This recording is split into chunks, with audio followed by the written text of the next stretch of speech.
And endless civilian casualties have become the norm in Yemen. The beginning of this week saw hundreds of locals gathering near the country's capital to mourn the victims of last week's Saudi-led attack on a hotel that killed 63. Hundreds of locals have also returned to the scene of the strike to protest against Riyadh's continued bombing in Yemen.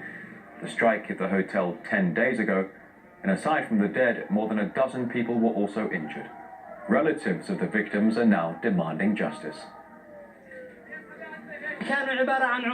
They were just workers trying to make a living, and they were targeted by warplanes.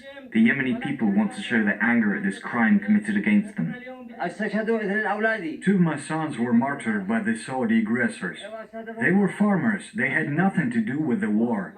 I appeal to the international community, to the United Nations, to punish those who committed this crime.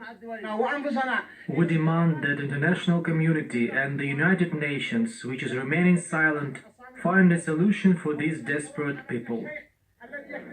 In another incident, 14 people were killed when a Saudi-led coalition strike hit a residential building in the Fajatan neighborhood. The destruction brought down an entire apartment block. A young girl was the only survivor from one family, and she's now being treated in hospital. A warning, you may well find the following images disturbing.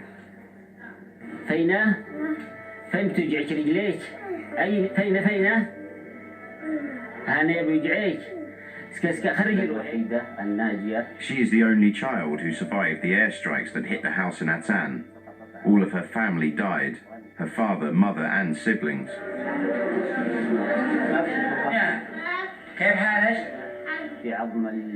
We found multiple fractures in her left cheek, as well as cracks in the bone round her eye and across her forehead.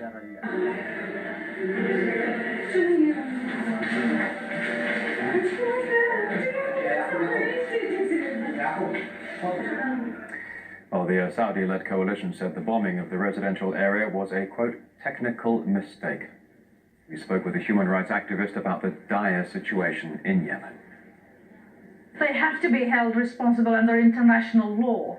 Unfortunately, what we have is the power of the international politics that is supporting the Saudi-led coalition that is causing untold amount of these war crimes. Security Council is dominated by 2 prominent members who are the ones who are selling the weapons to the Saudi regime.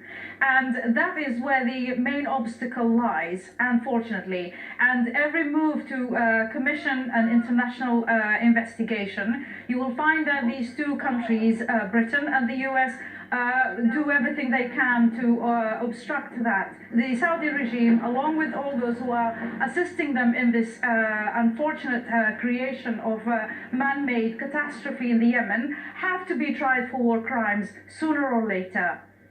Well, thanks for sharing your Sunday with us here on RT International and joining us for the